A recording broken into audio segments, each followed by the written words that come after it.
नमस्कार, मैं हूं आचसी। गुजरात दंगे के मामले में गृह मंत्री अमित शाह की जमानत शरद पवार ने कराई थी। जी हां, ये मैं नहीं बल्कि सामना यानी कि शिवसेना का मुखपत्र कह रहा है।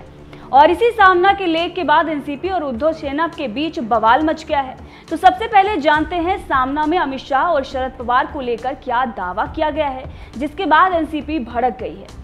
महाविकास अघाड़ी गठबंधन में कांग्रेस, शिवसेना और एनसीपी अभी भी है, लेकिन जिस तरह से सामना में लेख लिखा गया उसके बाद एनसीपी के प्रवक्ता प्रफुल्ल पटेल इन दावों से भड़क गए।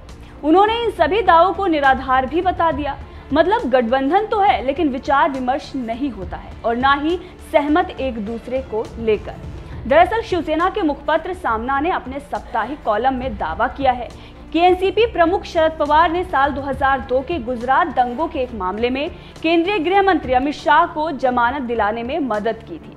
सामना के रोक-ठोक कॉलम में ये बात कही गई है। सामना के रोक-ठोक कॉलम को पहले शिवसेना नेता संजय राउत लिखते थे, जो कि शिवसेना के प्रवक्ता हैं, लेकिन पात्राचौल मनी लॉन्ड्रिंग मामले में राउत की गिरफ्तारी हो गई।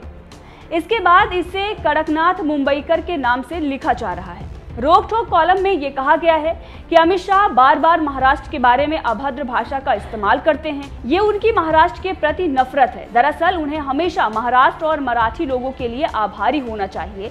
जब यूपीए सरकार मोदी और शाह के खिलाफ उठ खड़ी हुई थी तो पवार और मोदी के बीच बेहतरीन बातचीत ने अमित शाह को गोधरा के एक मामले में जमानत पर रिहा करवा दिया था। कॉलम में यह भी कहा गया है कि ये कोई रहस्य उद्घाटन नहीं है बल्कि सच्चाई है।